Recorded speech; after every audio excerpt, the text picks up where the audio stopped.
साथियों नमस्कार। मनोविज्ञान की पाठशाला में आपका हार्दिक स्वागत है। साथियों, हम आपका अधिगम श्रृंखला के अंतर्गत थॉर्नडाइक के सिद्धांत में हमने थॉर्नडाइक का सिद्धांत देखा है, जिसे हम ESR सिद्धांत के नाम से जानते हैं। ठीक है, ESR सिद्धांत के नाम से जानते हैं। और ESR के बाद में हमने उन्हीं के सीखने के नियम में हमने उनके द्वारा बताए गए 2 नियम। पहला नियम मुख्य में आता है, मुख्य नियम में, जिसमें हम PTA के माध्यम से देखते थे, और गौण नियम हमारे BA-MCA के माध्यम से देखते हैं। तो साथियों, जो हमारा BA-MCA मैंने बताया, PTA बताया, ये शॉर्ट फॉर्म है। तो इसी के क्रम में जिस शॉर्ट फॉर्म का मतलब है कि P से हम प्रभाव के नियम को देखते हैं। प्रभाव के 2 उपनियम बताए हुए थे, आपका संतोष का नियम और दूसरा असंतोष का नियम।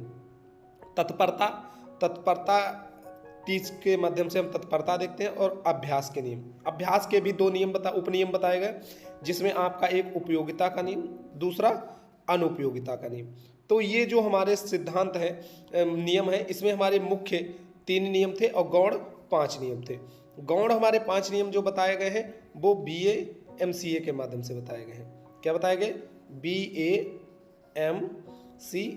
तो B का मतलब बहुप्रतिक्रिया का नियम, A का मतलब आंशिक प्रतिक्रिया का नियम, M का मतलब मनोवृत्ति का नियम, और C का मतलब संबंध का नियम, और A का मतलब आत्मीकरण या कह सकते हैं सहचर्य का नियम।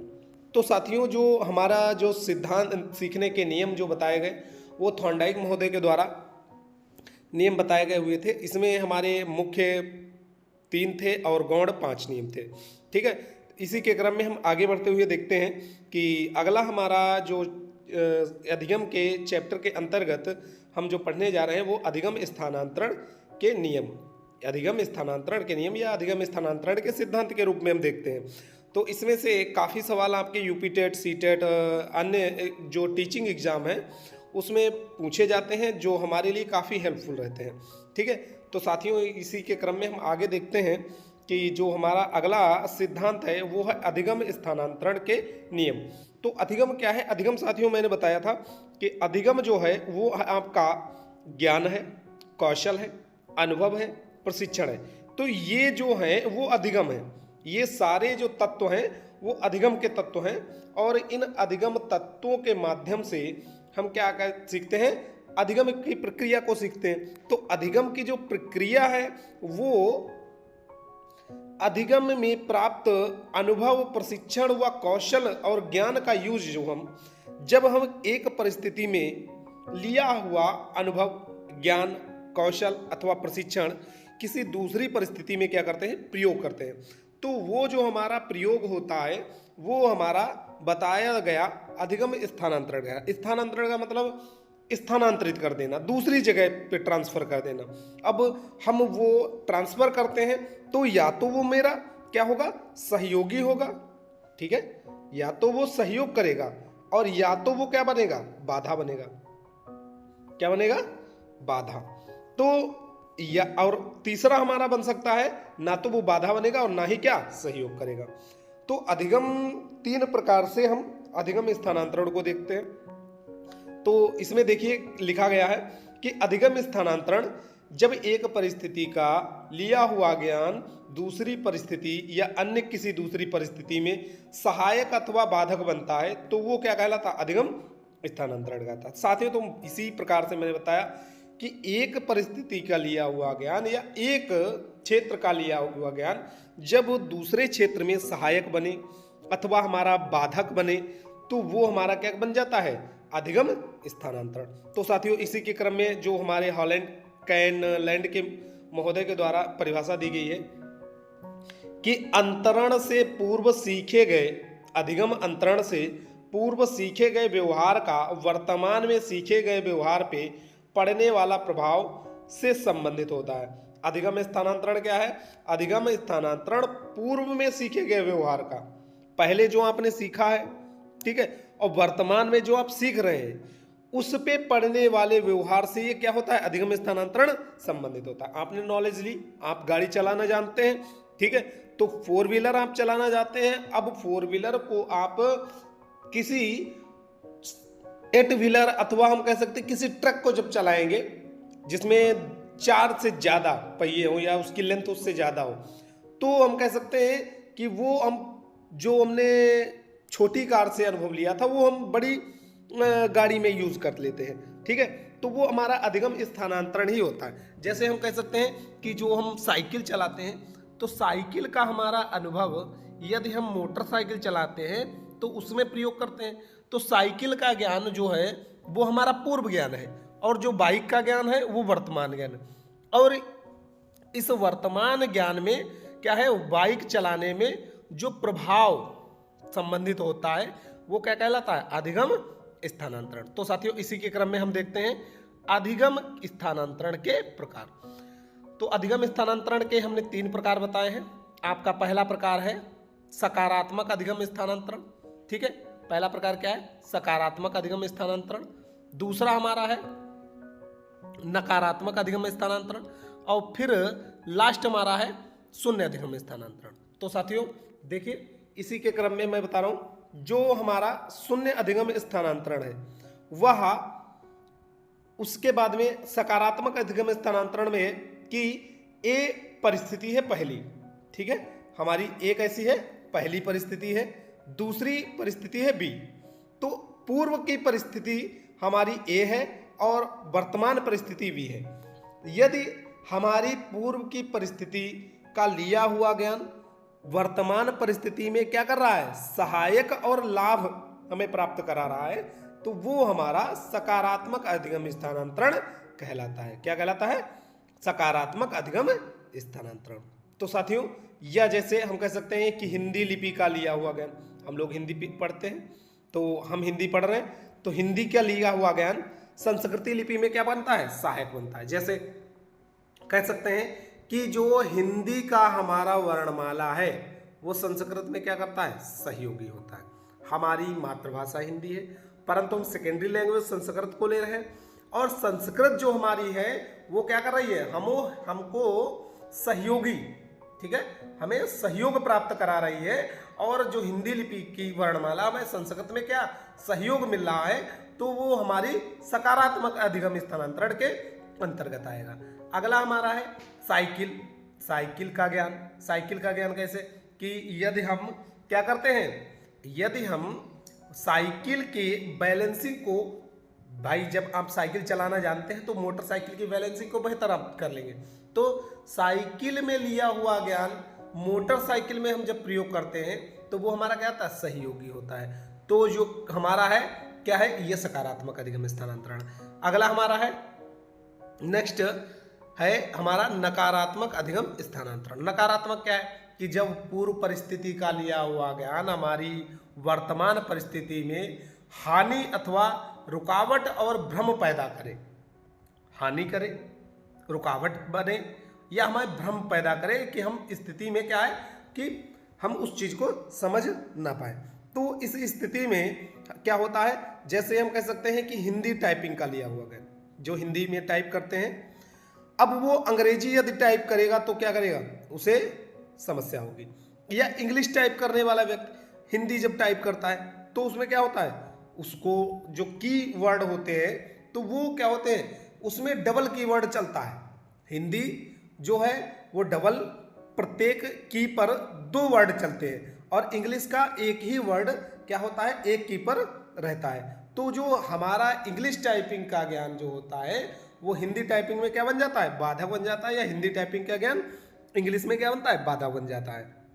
इसी के क्रम में हिंदी में 2 लिंग होते हैं, पुल्लिंग स्त्रीलिंग, लेकिन संस्कृत में हमारे 3 लिंग होते हैं, पुल्लिंग, स्त्रीलिंग और नपुंसकलिंग। तो इस प्रकार से हम कह सकते हैं कि जो हिंदी का हमारा लिंग का परिचय है वो संस्कृत में क्या हो जाता है, बाधक हो जाता है, तो उसमें कंफ्यूज हो जाते हैं। ठीक है, तो उसी प्रकार से अगला हमारा है शून्य अधिगम स्थानांतरण। अब शून्य अधिगम स्थानांतरण क्या है, किसी परिस्थिति का लिया हुआ ज्ञान जब दूसरी परिस्थिति में ना तो बाधा उत्पन्न करे और ना ही क्या है, सहयोगी हो, ना ही बाधा बने और ना ही क्या हो, सहयोगी हो, तो इस अधिगम स्थानांतरण को हम शून्य अधिगम स्थानांतरण कहते हैं। इसी प्रकार से देखते हैं कि कबीर के दोहे और रहीम के दोहे। ना तो कबीर के दोहे से रहीम का संबंध है और ना ही रहीम के दोहे से कबीर का संबंध है। तो इसी प्रकार से बल्लेबाज और गेंदबाज, बल्लेबाज बल्लेबाजी करता है, गेंदबाज गेंदबाजी करता है। ना बल्लेबाजी का नॉलेज गेंदबाजी में सहयोगी होगा, ना गेंदबाजी का नॉलेज बल्लेबाजी में सहयोगी होगा। तो ये दोनों क्या होते हैं, स्वतंत्र होते हैं। गणित का नॉलेज ना संस्कृत में सहायक है, ना संस्कृत का नॉलेज गणित में सहायक है। तो इसी प्रकार से हम देखते हैं जो अधिगम स्थानांतरण है वो हमारे कितने प्रकार के, 3 प्रकार के थे। ठीक है, अगले क्रम में हम देखते हैं सकारात्मक अधिगम स्थानांतरण। अब देखिए सकारात्मक अधिगम स्थानांतरण या इसे हम धनात्मक अधिगम स्थानांतरण की परिभाषा भी देते हैं। जैसे जब किसी परिस्थिति में लिया हुआ ज्ञान किसी दूसरी परिस्थिति में सहायक होता है अथवा यह सकारात्मक या धनात्मक अनुकूल स्थानांतरण कहलाता है। तो साथियों इसके क्रम में जैसे हम गणित विषय का लिया हुआ ज्ञान भौतिकी में हमारा क्या होता है, सहायक होता है। कोई किसी भी हम गणित को जब हम पढ़ते हैं तो भौतिकी में जो प्रश्न हमारे आते हैं तो वो क्या करता है, गणित का लिया हुआ जो ज्ञान है वो भौतिकी में क्या हो जाता है, सहायक बनता है। जैसे हमारा हिंदी लिपि का संस्कृत में सहायक होना, ये हमारा सकारात्मक अधिगम स्थानांतरण के अंतर्गत आता है। तो साथियों इसी के क्रम में हम आगे देखते हैं सकारात्मक अधिगम स्थानांतरण के प्रकार। जो सकारात्मक अधिगम स्थानांतरण है वो भी 3 प्रकार का होता है। ठीक है साथियों, जैसे 3 प्रकार में हम देखते हैं कि सकारात्मक अधिगम स्थानांतरण हमारा 3 प्रकार का होता है। जैसे पहला हमारा सकारात्मक अधिगम स्थानांतरण है क्षैतिज अधिगम स्थानांतरण। क्षैतिज का मतलब हम समझ सकते हैं कि जब एक परिस्थिति का लिया हुआ ज्ञान उसी के समान परिस्थिति में प्रयोग किया जाए, ठीक है, तो हमारा क्षैतिज अधिगम स्थानांतरण कहलाता है। ऊर्ध्वाधर, जब निम्न स्थिति का लिया हुआ ज्ञान उच्च स्थिति में प्रयोग किया जाए तो हमारा कैसा होता है, ऊर्ध्वाधर अधिगम स्थानांतरण। द्विपार्श्विक, जब एक अंग में उपस्थित एक अधिगम दूसरे अंग में क्या होता है, प्रस्थापित हो जाता है, तो वो हमारा क्या कहलाता है, द्विपार्श्विक अधिगम स्थानांतरण। तो इस प्रकार से हमने तीनों अधिगम स्थानांतरणों को देखा। अब इसको विस्तृत रूप से देखते हैं। जैसे हमारा पहला अधिगम स्थानांतरण बताया गया क्षैतिज अधिगम। एक विषय का लिया हुआ ज्ञान जब उसी विषय में क्या हो, सहायता करे, तो वो हमारा क्या कहलाता है, क्षैतिज अधिगम स्थानांतरण। जैसे सरल जोड़ की प्रक्रिया सीखने के बाद में गुणा की प्रक्रिया में सहायता करना। जैसे यदि बच्चा जोड़ लगा ले रहा है, ठीक है, यदि जोड़ लगा ले रहा है और बच्चा क्या जब गुणा करता है, गुणा, तो गुणे में जो हम देखते हैं कि जो अंत में हम जोड़ लगाते हैं, ऐसे जोड़ लगाते हैं, तो जोड़ में क्या होता है कि जब दोनों संख्याओं को जब जोड़ते हैं, दोहरिया गुणा करते हैं, तो दोनों को जोड़ते हैं, तो वो हमारा पूर्व का जो अधिगम है, जैसे जो हमारा जोड़ का अधिगम था, वो क्या करेगा, इसमें सहायक होगा। ठीक है साथियों, तो हम देखते हैं कि जो हमारा क्षैतिज, अब जैसे कक्षा 4 की सेक्शन ए में पढ़ाने वाला शिक्षक कक्षा 4 में ही बी सेक्शन में पढ़ाए जाके, तो जो कक्षा 4 का अधिगम है, कक्षा 4 ए सेक्शन का अधिगम है, तो वो बी में क्या बन जाएगा, सहायक हो जाएगा, परंतु कैसा रहेगा, समानांतर रहेगा, ये क्षैतिज ही रहेगा। ठीक है, तो इसे हम क्षैतिज अधिगम स्थानांतरण कहते हैं। नेक्स्ट हमारा है ऊर्ध्वाधर अधिगम स्थानांतरण। ऊर्ध्वाधर को हम कह सकते हैं जब निम्न परिस्थिति का लिया हुआ ज्ञान उच्च परिस्थिति में सहायक हो। जैसे स्कूटर चलाने वाला प्राणी या व्यक्ति कार चलाता है, तो स्कूटर का कंट्रोलिंग है, साइड है, नियम है, ठीक है, रूल रेगुलेशन है हमारे कि सड़क पे किस लाइट फॉलो करना है, तो ये सारे जो नियम हैं वो हमारे क्या होते हैं, स्कूटर वाले जो हमारे नियम हैं वो हमारे कार में क्या करते हैं, फॉलो किए जाते हैं और वो सहायक होते हैं। ठीक है, तो इस प्रकार से हम देखते हैं स्कूटर चलाने वाला व्यक्ति कार चलाता है, तो वो क्या होता है, ऊर्ध्वाधर। जैसे 2 व्हीलर वाला किस पे पहुंचा, 4 व्हीलर पे पहुंचा, ऊर्ध्वाधर। प्राइमरी वाला शिक्षक उच्च प्राथमिक में पढ़ा रहा है, ऊर्ध्वाधर। ठीक है, पीएस वाला जब क्या पढ़ाता है, यूपीएस में, तो वो क्या कहलाता है, ऊर्ध्वाधर अधिगम स्थानांतरण। ठीक है साथियों, नेक्स्ट है हमारा है द्विपार्श्विक या क्रॉस अधिगम स्थानांतरण। तो द्विपार्श्विक और क्रॉस अधिगम स्थानांतरण कहते हैं कि जब एक अंग का प्रशिक्षण दूसरे अंग में, ठीक है, एक अंग का प्रशिक्षण दूसरे अंग में क्या करता है, सहायक होता है, ठीक है। अथवा हम कह सकते हैं कि एक अंग में लिया हुआ प्रशिक्षण जब दूसरे में प्रस्थापित हो जाए तो वह द्विपार्श्विक अधिगम स्थानांतरण कहलाता है। जैसे दोनों हाथों से लिखना, राइट हैंड से भी लिखने वाला व्यक्ति वो लेफ्ट हैंड से लिख लेता है तो वो द्विपार्श्विक होगा। लेफ्ट से करने वाला, बैटिंग करने वाला प्राणी हमारा क्या करता है, लेफ्ट से बैटिंग करने वाला व्यक्ति राइट से बॉलिंग करे तो वो क्या कहलाएगा, द्विपार्श्विक अधिगम स्थानांतरण, ठीक है। नेक्स्ट हमारा है अधिगम स्थानांतरण के नियम, ठीक है साथियों।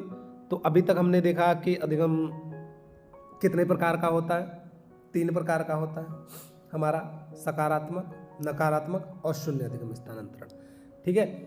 फिर सकारात्मक के मैंने प्रकार देखे आपके 3, क्षैतिज, ऊर्ध्वाधर और द्विपार्श्विक।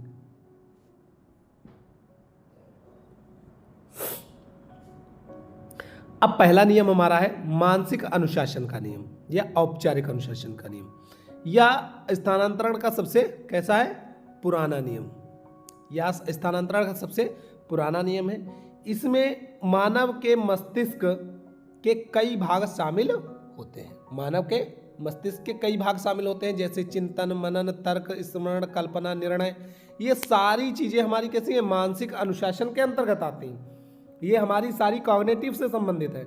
अब कॉग्निटिव से संबंधित है तो मतलब हम जो भी मस्तिष्क में कोई भी प्रक्रियाओं को धारण करेंगे वो मानसिक अनुशासन या औपचारिक अनुशासन के सिद्धांत के अंतर्गत आती हैं, ठीक है साथियों। तो इसी के क्रम में हम अगला सिद्धांत देते हैं समरूप तत्वों का सिद्धांत। समरूप तत्वों का सिद्धांत कहता है कि जब एक विषय का ज्ञान दूसरे विषय में क्या हो, सहायक हो, या एक परिस्थिति का ज्ञान दूसरे परिस्थिति में समान रूप से प्रयोग हो, ठीक है।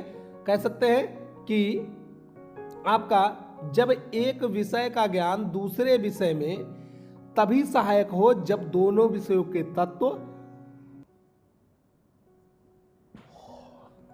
आपस में समान हो, ठीक है।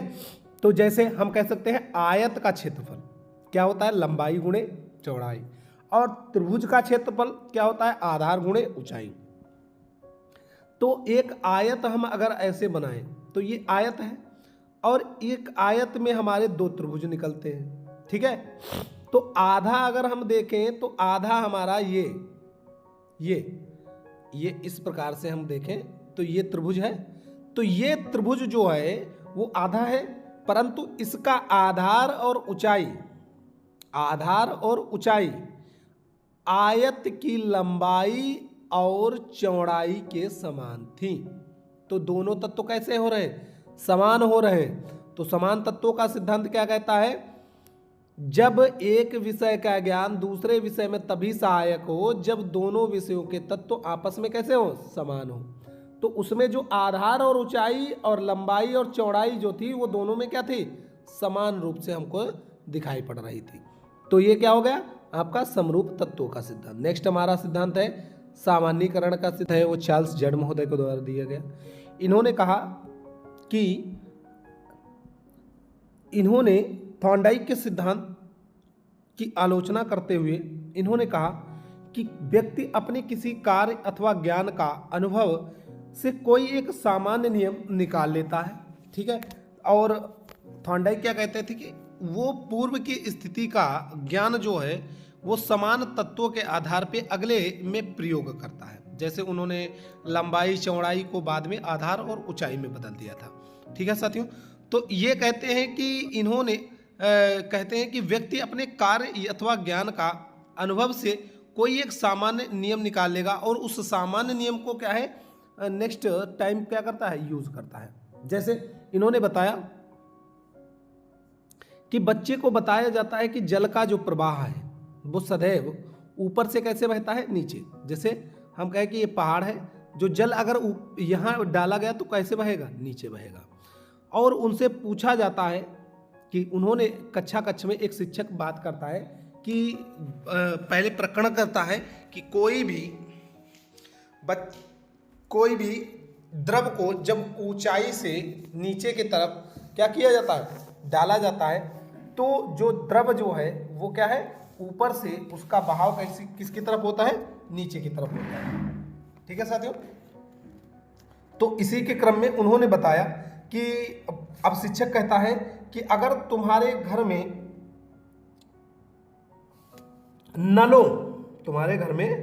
नलों द्वारा पानी के प्रवाह को बेहतर बनाना है, तो बताओ कि घर की टंकी को कहां पे सुनिश्चित किया जाए। तो बच्चे प्रत्युत्तर में देते हैं कि यदि टंकी को सबसे ऊपरी छत पर रख दिया जाए या स्थापित कर दिया जाए, तो जल का जो प्रवाह होगा वो बहुत ही ज्यादा सभी नलों में बराबर समान रूप से वितरित होगा और प्रवाह अच्छा होगा। तो इससे प्रतीत होता है कि बच्चों के द्वारा उस नियम से एक सामान्य नियम निकाल लिया गया और उस सामान्य नियम से बताया गया कि जो भी पूर्व अनुभव के आधार पर नवीन अनुभवों को क्या है, उस सामान्यीकरण के आधार पे निर्धारित कर दिया गया है। ठीक है, अब नेक्स्ट हमारा अगला आता है दो तत्वों का सिद्धांत, जिसको किसके द्वारा दिया गया है, स्पीयरमैन महोदय के द्वारा दिया गया है।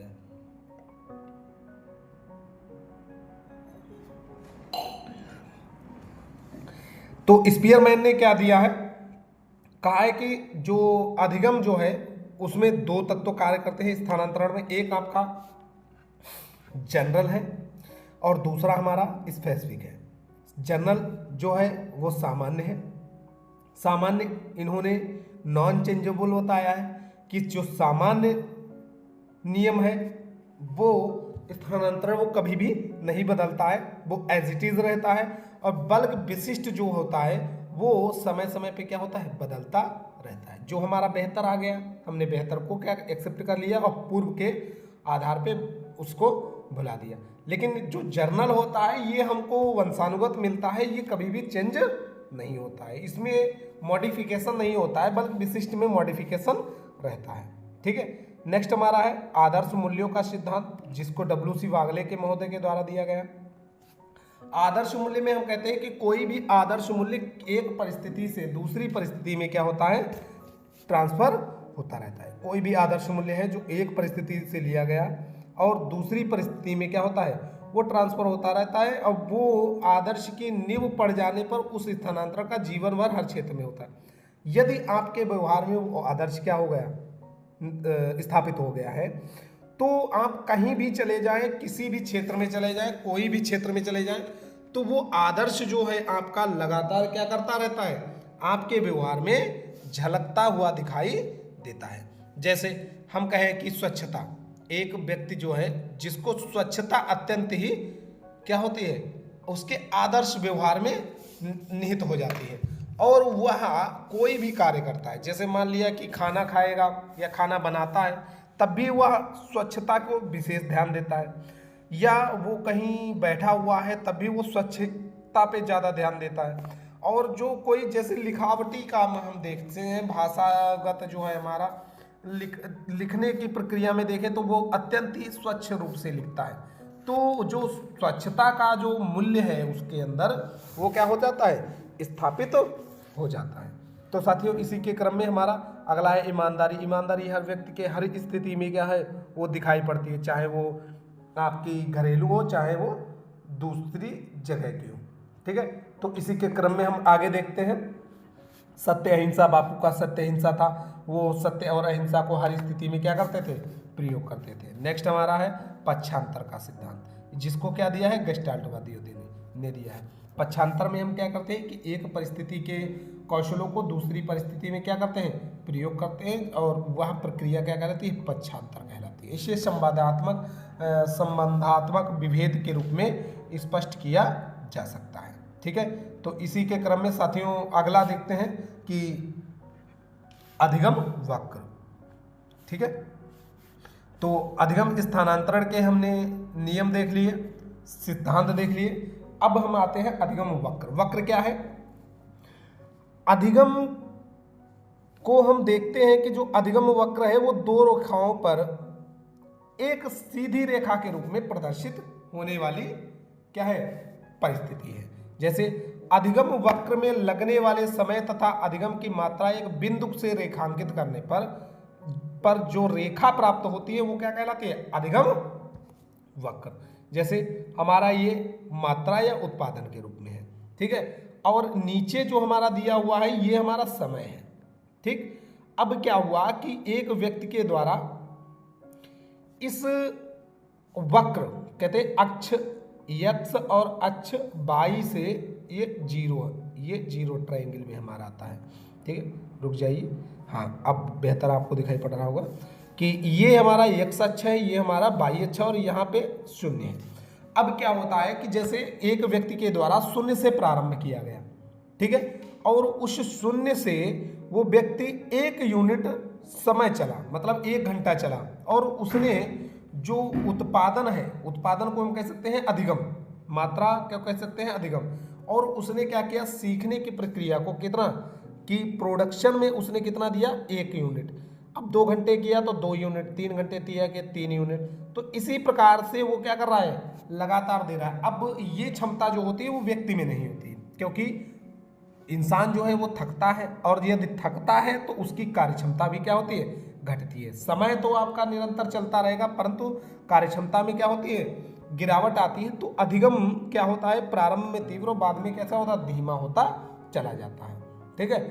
अब इसी प्रकार से जो अधिगम को बताया गया है कि अधिगम के वक्र के कितने प्रकार, अधिगम 3 प्रकार 4 प्रकार के बताए गए हैं। सरल रेखीय वक्र, नतोदर या नतोदर वक्र, उन्नतोदर वक्र और मिश्रित वक्र, ये 4 प्रकार के वक्र के बारे में बात की गई है।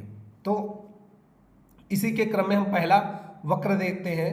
हमारा पहला वक्र है सरल रेखीय या समान निष्पादन या रेखीय त्वरण वक्र। इसमें क्या होता है कि जैसे मैंने बताया कि सरल रेखीय एक समान रेखा पर कार्य करता है। जैसे ये हमारा क्या हुआ, 2 अक्ष हो गए, एक अक्ष x, एक y और दूसरा 0।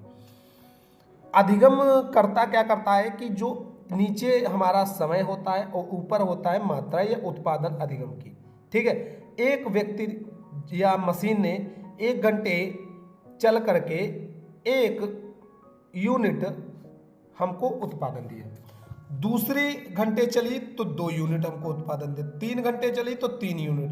तो ये जो अधिगम वक्र है क्या करता है कि अधिगम में लगने वाले प्रयासों के प्रति अधिगम की मात्रा बराबर होती है। इस अधिगम में क्या होता है, अधिगम में लगने वाला समय और उसके प्रयासों की मात्रा क्या होती है, बराबर होती है।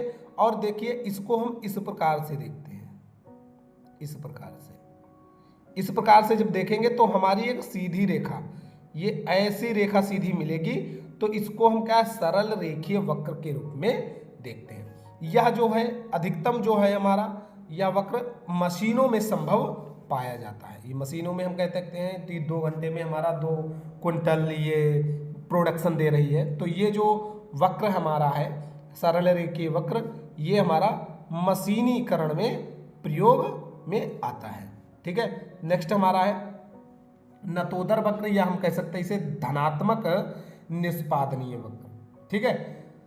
इसमें क्या होता है कि प्रथम या शुरुआत के प्रयासों में अधिगम की मात्रा अधिगम में लगने वाले समय की अपेक्षा कम होती है, ठीक है। जैसे शुरुआत में कोई व्यक्ति है, प्रारंभ में कोई कार्य किया तो वो धीमे करेगा, ठीक है। अब जैसे जैसे वो लक्ष्य की तरफ बढ़ता है तो उसके अधिगम की प्रक्रिया तीव्र होती चली जाती है, ठीक है। जैसे आप यूपी टेट का पढ़ रहे हैं, अभी आपका जो एग्जाम है वो नहीं है, तो आपके जो समय है टाइम टेकन आप ज़्यादा ले रहे हैं और अधिगम क्या हो रहा है, कम हो रहा है। जैसे जैसे अभी आपका फॉर्म ऑनलाइन होगा, फॉर्म ऑनलाइन होने के बाद डेट निर्धारित हो जाएगी, अधिगम बहुत तीव्र चलेगा। अब क्या है कि आप 2 दिन में उतना सिलेबस पढ़ सकते हो जितना आपने 6 महीने में कवर किया है। तो जो वक्र हमारा बनता है वो नीचे से ऊपर की तरफ बनता है। तो ये जो वक्र है वो हमारा नतोदर वक्र है। इसमें अंत में क्या होता है कि अधिगम में लगने वाले समय की अपेक्षा अधिगम की मात्रा क्या होती है, बहुत तीव्र पाई जाती है, ठीक है। तो हमने 2 देखे वक्र, पहला सरल रेखीय वक्र, दूसरा हमारा नतोदर वक्र। सरल रेखीय वक्र सीधी रेखा में चलता है, मशीनों में पाया जाता है। ये हमारा लक्ष्य के जब पास हमारा लक्ष्य होता है तब उस समय पे हमारा यह वक्र साधित होता है। नेक्स्ट हमारा है अगला उन्नतोदर वक्र। उन्नतोदर को हम कह सकते हैं घटता निष्पादनीय वक्र, ठीक है, और इसको हम कह सकते हैं नकारात्मक वक्र।